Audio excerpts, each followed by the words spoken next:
Parapsychology Today, a program of investigation into the realms of the unknown. Suspend your mind for a moment and journey to a world beyond the five senses. Parapsychology Today is a program exploring ideas, theories, and concepts that have been around since ancient times. We'll journey to outer worlds and inner worlds. We'll look into such phenomena as past lives, UFOs, and hauntings. And we'll explore psychic ability as it relates to human potential. We do not intend to prove or persuade, but rather present theories and personal stories of ventures into the world of parapsychology. Whatever your beliefs, we hope this program will start you thinking about a reality beyond the five senses.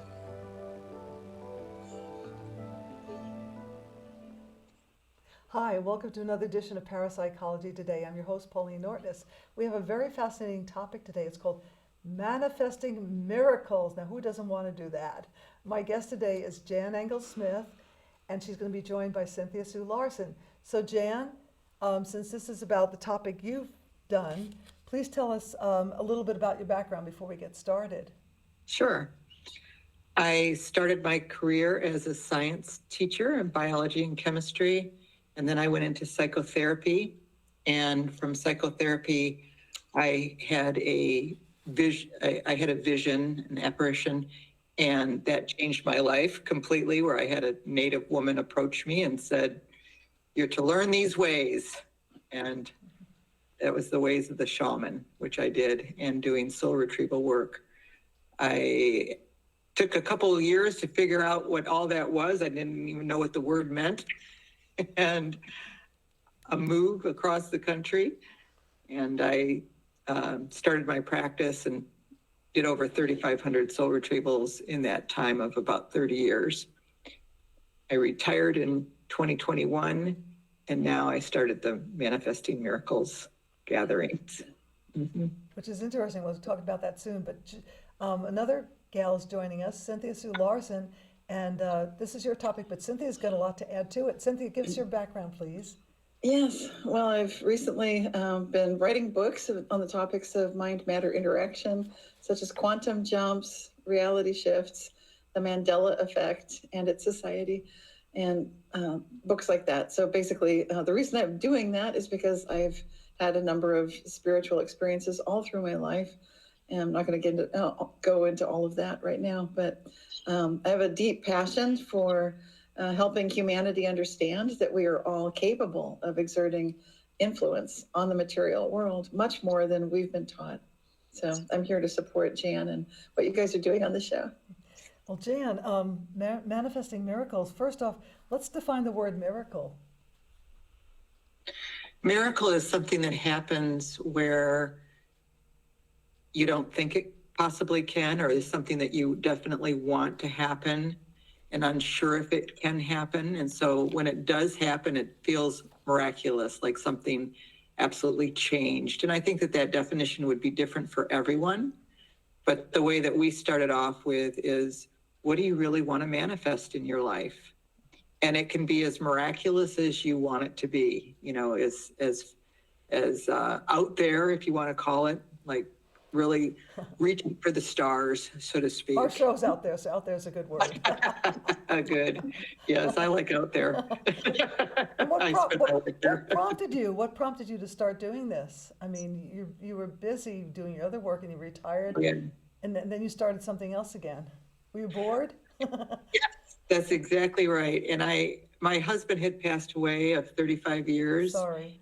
And I went through that mourning process and then decided that I needed to start my life differently. And a good way to do that would be to retire. I'm a very adventuresome person, and I like to go on adventures. I like to travel a lot.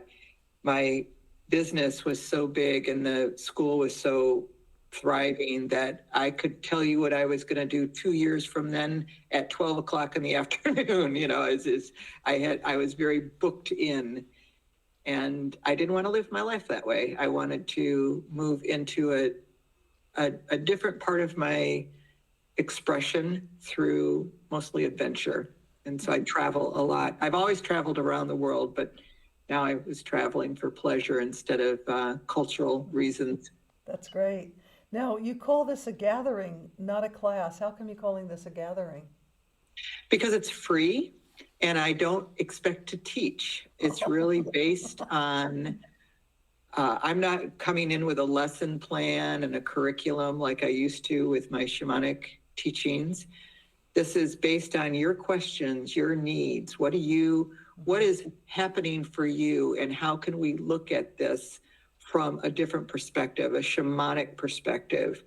And in the shamanic perspective, we're engaging what we would call things that are not in this reality just yet, and a different approach to looking at problems, to looking at how to make solutions, and including the spirit realm in that, the beings that don't have physical bodies, but yet they're influencing you every moment of your life, if you choose to. I mean, you can say no to them for sure. At Light Song, which was the school that I founded, and she's also an entity, an ascension entity, we only work with compassionate, benevolent beings. We don't get into any of the dark stuff. We just work with compassionate, loving beings so that we're always safe, and we spend a lot of time making sure that the container for people to work is very, very safe. And so I call it a gathering because we're just gathering together of like-minded people. People need community today. You can really feel like you're isolated, especially when you have a different mindset than the normal population that might be surrounding you and your family or friends. And you need a place that you can freely ask questions and get positive, healthy guidance and direction from either I'm actually channeling almost the entire time that I'm speaking. I rarely am at the helm of my words. It's always coming through the spirits. Now, manifesting is a feeling process since everything is energy. Let's see. Do you have to be in the same vibration as what you want? And how do you do this? How do you get into that vibration? That's a great question. Good job, Pauline. Thank you for that question. I love it. Cynthia probably wants to add to that one. I see you smiling. So I'll let you go first. Let you go first. Oh, that's so cool. Yeah. Well, I like to feel, when you talk about vibrations, one thing that comes to mind is like the Hawkins scale, if you're familiar with that. And people, of course, you guys know, but if people are listening, they have no idea what I'm talking about. The Hawkins scale is basically a way to sort of gauge where you're at sort of on an energetic, emotional level. What I mean by that is if you're, we all know, or maybe most of us in America know people that occasionally get angry and they're just in that anger. So that's kind of low on the scale. And then come on grief and just being constantly feeling victimized. And, you know, the people that are constantly talking about that, that's pretty low. I think America's scores around 400 or 500 on the scale. That's mid-range, so not complaining too much, but kind of.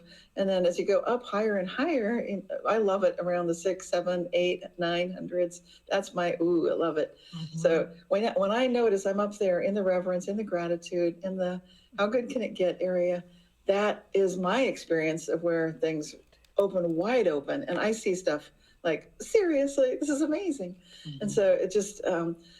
And what I think what's interesting for me is to learn to practice that no matter how things may seem like they're going wrong, like there have been times all my buttons have gotten pushed. I'm not just I look Pollyanna to a lot of people, but I walk my talk because sometimes all the buttons do get pushed. And then I get the opportunity to recognize, it's an opportunity to really go up through those levels of relaxed, even though I'm feeling fight or flight, I'm feeling terrified. All my buttons are getting pushed. There's been a betrayal.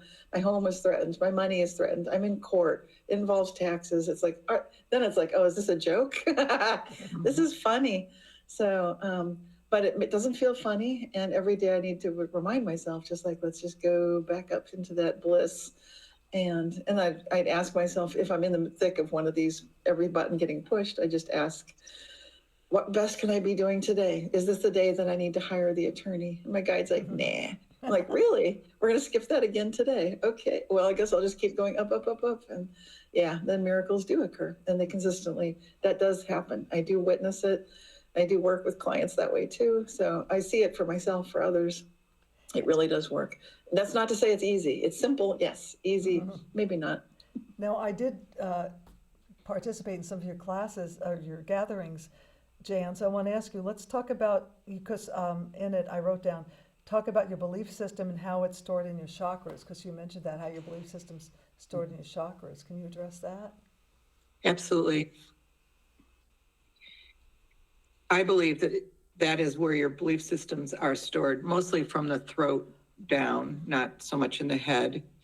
And then these belief systems, whatever that is, broadcasts out of your body, and that creates your auric fields. Now, I missed your presentation on the auric fields, Cynthia, but this is the way that I've seen it with my work.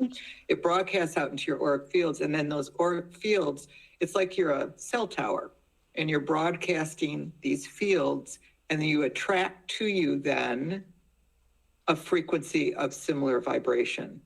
So if you're angry all the time, if you're bitter, if you feel like you are often betrayed, love isn't for you, you are going to attract situation after situation after situation that will prove that to be true.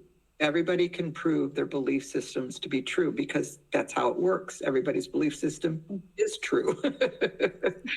And so we part of your self-development is to take a look at what do you actually believe? Because the spirits will say, you can't trick energy. You can't say one thing and believe another. Your belief is always going to override your words. And so we look at that a lot, like how do you know what you actually believe? And if you listen to a person, they'll reveal it pretty soon, but they need to reveal it for themselves. Like I do lousy in relationships, but I just don't trust men. Oh, okay, there it is. You don't trust men. You have to work on that. And I always tell people, if you want your life to change, if you want things to be different, you have to change inside. It's the belief systems that change. It's how you're feeling has to change. Now, some people, that can be an overwhelming task. So I say, start simple. Think of 10 positive words that you know, okay? Radiance, illuminant, grateful, appreciative, blissful. Just me saying that, what's happening in your body? Pauline, can you tell me? Yeah, your vibration's getting high. You're feeling good. You're starting to I know, feel so good. every time you email me, you go radiant Pauline, and it makes me feel good. Yeah, and so if you just did that, as soon as you got into the car, before you're pulling out and just said high frequency words, just from point A to point B, you're working on your vibration, and you watch what happens when you get to where you're going. It's like a totally different experience. And so we start small, but we start making people conscious of what are they broadcasting out? Are you mad right now? Are you upset right now? Well, we want to put a stop in there and just say, stop. I'm going to say 10 words here. And you start small, but it starts being immediately effective because it only takes 16 seconds to change your vibration. That is a very small amount of time. 16 seconds, it's changed. You start bringing in a different attraction level. Some people will call it the laws of attraction. My spirits have always called it the laws of creation, and you just start bringing in a different level of what you're creating in your life. You have to be a match energetically, frequency-wise, what you were saying, feeling-wise. You can't say, oh, I'm a lousy employee and expect a great job. It's like, so we look at what do you ultimately believe? Because that is steering the ship for you in your life. if you believe in doom and gloom, if you believe that there's aliens that are going to invade you and rob you of your consciousness, it's pretty horrifying. And belief systems are choices, nothing more. You get to choose whatever you want to believe in. There's no absolute right way to believe. It's all a choice. So that's where we go from. Is this part of the God consciousness? It can be. It is part of, it depends on what you mean. There's a book called God Consciousness. Is that what you're referring to? Or? I think I have a book on that, yes. I call it that more in my world, it would be the Christ consciousness. Okay, Christ consciousness, yeah. Yeah, of, just living in a positive belief that possibilities exist. I have a little poster or framed picture in my office that said, I dwell in possibilities. It's kind of like Cynthia's, how good can it get? Right. What is your baseline belief? That will show up in your life, and you'll see evidence of it all over the place and how your life is unfolding. Now, we mentioned gratitude too. I'm sorry, didn't mean to jump in there. I wasn't looking up. Why is gratitude important in creating miracles? Because gratitude is one of the highest frequencies that a human can feel. Gratitude and appreciation are way up there, where you are just in this place of thankfulness. We are limited in our abilities to feel emotions, much more limited than like a divine being like that we work with in shamanism. And that's one of the reasons we work with them, to teach us what some of these clear feelings feel like, because we can merge with them and have experiences. But as humans, gratitude and appreciation are about the highest we can get to in our everyday awareness. Now, you can work on that and hit higher levels, of course, which I know Cynthia Sue can do, and I know I can do. But it comes with practice. I keep a gratitude journal, and I try to write in it. Yeah. Cynthia, how do you find gratitude helps you? Oh, it's so beautiful. I love to practice it as much as I can, and just remind myself of things that I can be grateful for, that I've had something to do with each day, if I'm able to. I try to keep track of miracles that are happening, actually. Oh, really? Because it's occurred to me when I've had conversations with the divine that I'm not catching most of them. Like if I got a question to me, like how many miracles happened, or at what frequency are they happening? And I'm thinking, well, at least a few a day. Really? And it's just, it's way more than that. I just got so much laughter in response. I'm like, it's more, it's like a lot more. Like, oh. Really? Wow. Really. I got to look for them now. But that goes dovetails with what Jan's saying about these levels of love that are so far, we're in such a little, just like our senses are so compact, a little smidge of, visible range, visible spectrum. And that's the same thing with the emotions. That's right. So you can well imagine how many miracles are going on if we're only in an emotional range that matches our visual range. What do you think we're missing? Like, oh my goodness. The spirits put it on a timeline for me one time that was really helpful.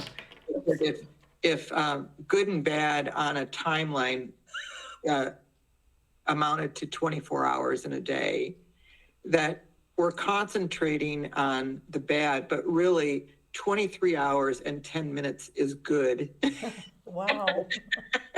And 10 minutes is bad, but that's where we put all of our focus. And that's the reality that we then create for ourselves. But in life in general, they said if you just looked at it in the miracle of life, it's 23 hours and 50 minutes. What caught me the other day, I something happened and I said, oh, darn it. And then I remembered the secret. The guy gets out of bed, stubs his toe, and he's negative all day long. So bad things happen. But I turned it around and said, today's going to be a good day. So I tried to turn the negative thing that happened to me into a positive.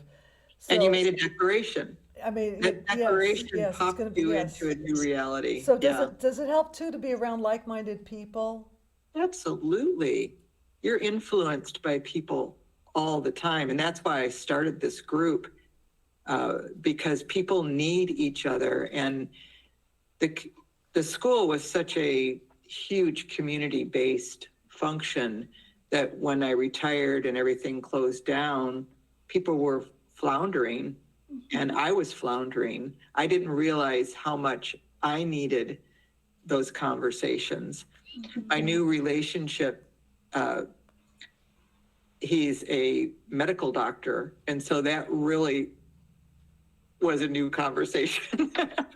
How so? Well, because he is completely science-based, and I wasn't used to that. You know, I always thought it was a great blend, but I don't go completely science-based. Right. And so it was good for me. I had to learn how to honor all of that, as well as hold my own. And I found that being with other like-minded people helps support all of us together. We need each other. We need each other.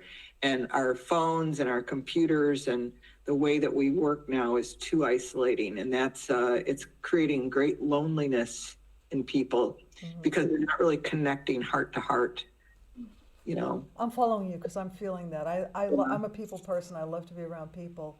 And you're right. I hate to see the young kids nowadays on their stuff. When I was a kid, I was out playing. I was climbing trees and, you know, cliffs and things and falling off roofs. But, you know, I had a good time anyway.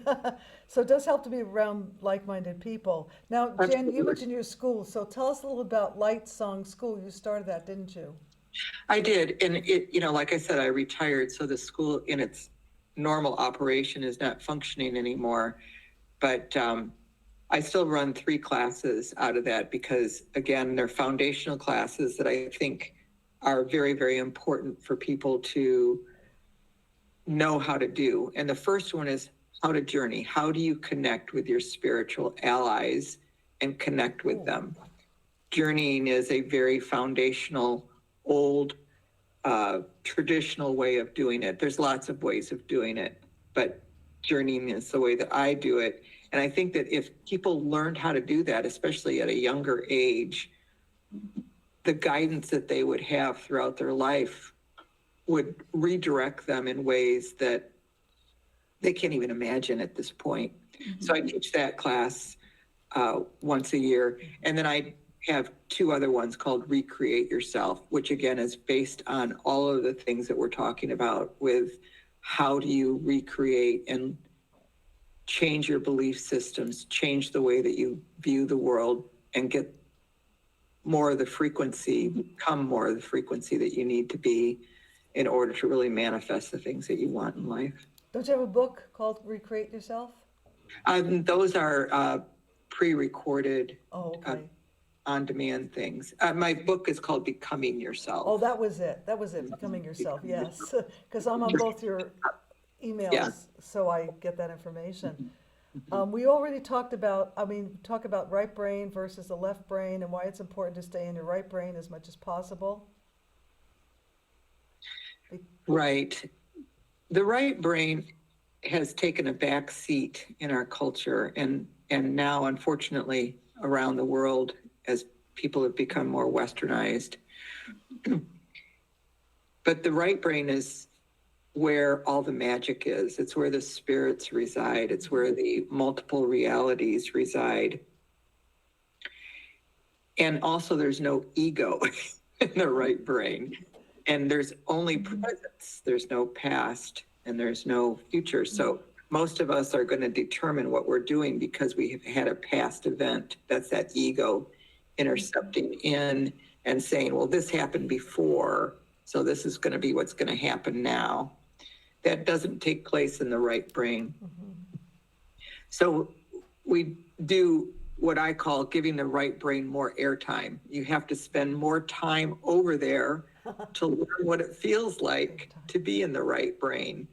And that's why I practice either journeying or meditation or some sort of activity that's going to keep me active in that right brain. And that's where miracles just start to happen. It doesn't have to be cause and effect. Like you don't have to have one thing happen to make another thing happen. The best example I can give of this is dreaming. You're in a room and then you're on a mountain. Well, you didn't have a path there. You're just there. It's a now, and that's the way the right brain works. It's a nowness. And if you talk about the oneness of life, that's a right brain, that you're all one. There's no hierarchy there. There's no judgment there because there's no ego there. So we need to spend time in that right brain, which is basically a theta delta wave, basically. Heart energy is another synonymous word, to see what it feels like, because that's where you're going to learn the different feelings of bliss and euphoria and ecstasy. In fact, the old word for shamanic journey was an ecstatic experience. It was an ecstasy experience. Cynthia Sue, what are you going to say about that? Oh, I love that word ecstasy, because stasis is stuck. It's kind of like static and stuck, and it's almost like, ooh, that's not good. Ecstasy, I love it. It's very high vibe, high frequency.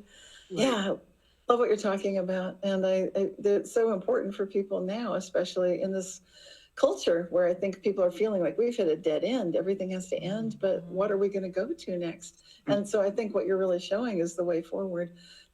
We're talking about miracles, but it's really very practical. And even people who are scientific and who love that approach, they can start to see the wisdom of this too.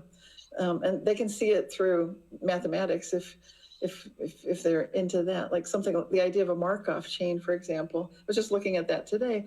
It shows that the situation you're in right now does not need to be moving forward based on all the pattern of the past or even the most recent decision. It could be completely different. Completely different. And so we can bring this kind of language to the people. We're not saying we don't want to talk to the left brainers, and we're saying like, come with us, enjoy the journey. And there are indications and signs everywhere. It's time. And it's time for building a new world. Yeah, exactly. And it's not, you can't be completely in your right brain. If you could, you couldn't talk. There's language over there. That could be or you wouldn't people. be able to tell yourself different from the chair because it's a oneness. You blend into the one. But giving it some more airtime where you can actually feel these feelings of, I think, your truth, who you're really made up of, which is your God self, your oneness with consciousness. It's an experiential thing. And in the gatherings that I do, and anybody's welcome, Pauline, you can tell your audience that this is a free service that I offer. It's bi-monthly on Sundays at 10 o'clock Pacific time. And we just gather and everybody's welcome. I noticed one thing about it too. You always seem to know the right answers. So, people, no, you do. You give somebody will ask a question and go, oh my God, I wonder how and you always come up with a great answer. That's because it's not me, it's the spirits talking. The spirits now that I know that. I wanted to ask you too, if you keep your vibration high, will you stay healthy? Well, in shamanism, every illness is seen as a discord in the body. There's some sort of off vibration. So the answer to that would be yes. However, life is life. And as Cynthia Sue mentioned somewhere in these three conversations that we've had, we have opportunities for growth. So I think when things, people will say, oh, I'm doing all this stuff. Why would this happen? Why would I get sick? These are opportunities. It's not to take you that you're doing something wrong. This is a new growth spurt for you. How are you going to manage this situation? So I believe that we're always evolving, always growing if we choose to look at life that way, not be taken down by situations. Yes. So I don't want to make a false picture that you do these things and your life is going to be rose-colored. It is not the case. I mean, yeah, and that reminds me of a book that Cynthia recommended, and I have. It's called Dying to Be Me.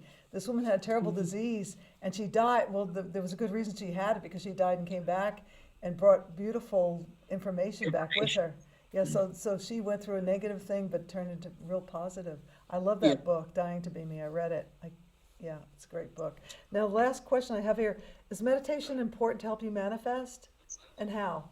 I think manifestation, did you say manifestation or meditation? Oh, I'm sorry. Well, no, I used both of them. I said, is meditation important to help you manifest? Okay.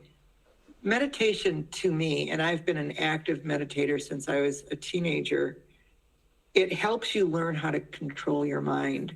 Most people's minds are off the chart. They call them monkey minds. They don't have a stillness me. to yeah. Just call And me when monkey. you can learn how to be still in your mind, which is a meditation practice, you realize that your mind is not you. It's just a tool. Right. Your consciousness is you, but you have to get in there and hear it. But when you have a little chatter going on constantly, often people don't hear it.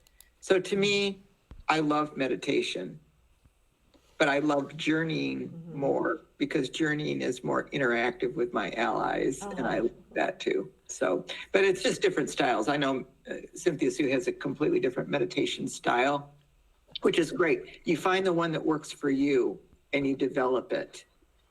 And mastery is when your mind is not in control. Well, I noticed one thing. Sometimes I'm thinking of too much stuff, and it doesn't help me. But there's a guy who, Eckhart Tolle, he wrote In the Now. I've got that book. It's The perfect. Power of Now. I try to stay in present. All the miracles happen in the present time, don't they? That's right. Yeah. Okay, we're going to end soon. So last words, Jan, and then I'll go to Cynthia, see if she has some last words too. I think my last words are that there is tremendous help available to any person, no matter what their situation is. And if that speaks to you, you're welcome to join in this service that I'm offering. But if you want the world to change, if you want things to be different, you have to say, I'm willing to change. The world never changes, you change. And then you see a different world. That makes sense to me. Good last words. Anything, Cynthia? Oh, it's hard to top that, and just Pretty wish good. the best for everyone. I know. I love stillness, so that would be something. If you feel like things are going too fast, you can slow your thoughts down.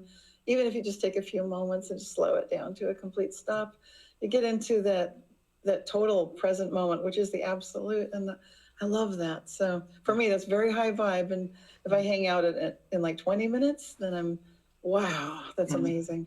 So just mentioning that one in case people want to try it. And of course, I want to wish the best for everyone and wish that you can all discover how good can it get. Yes. And the last thing I was thinking about was breath. I mean, I read these books on healing, and breath is really important. Like there's one book I love called Quantum Touch, and you do breathing work. So breathing's very important too, to bring you into that stillness, into that healing modality, isn't it, breathing?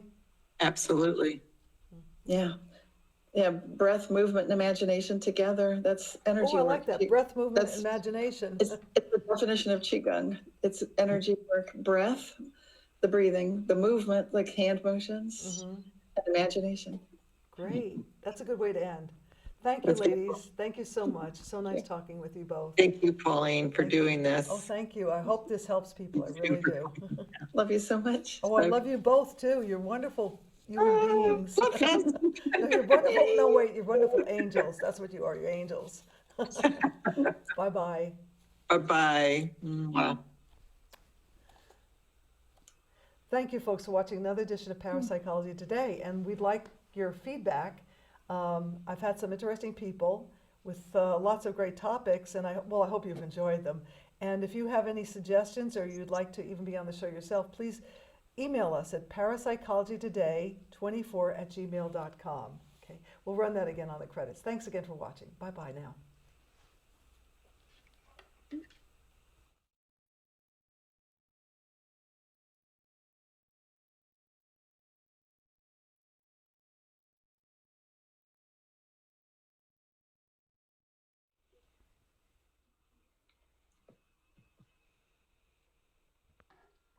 Okay, we're clear. Oh, you guys are great. That's Kelly fun. might want to say goodbye. Kelly, you want to come and say goodbye to ladies? Thank you, Kelly. Yeah, no, I think she Oh, wanted yeah, to meet Philip. both of you. I interviewed, you know, I so appreciate the topic. aren't these wonderful ladies? Yes. Don't I have wonderful people? Yes, you do. Yeah, she You always made have. friends with Robbie Holtz, who wrote Aboriginal Healing, and they connected. And then I had a lady who was in Placerville who did essential oils. I'm just crazy about that now. She cured a Right. man with cancer. We saw a picture. He had cancer eating his face off, and he had stage 4, frankincense and myrrh, doTERRA, gone. Nice. Beautiful. Aren't these ladies? We love you. Love you You too. guys are Bye. amazing. Keep in Wonderful touch. Keep in talks. touch. Thank you. Okay. Bye-bye. Have the best day ever. Kelly's, she's woo-woo too. She's ahead of me. Kelly's over my head. Thanks, Jan. Nice seeing you. Okay, nice seeing you too. You're Thank still- you You're still so so much. pretty. How do you stay so?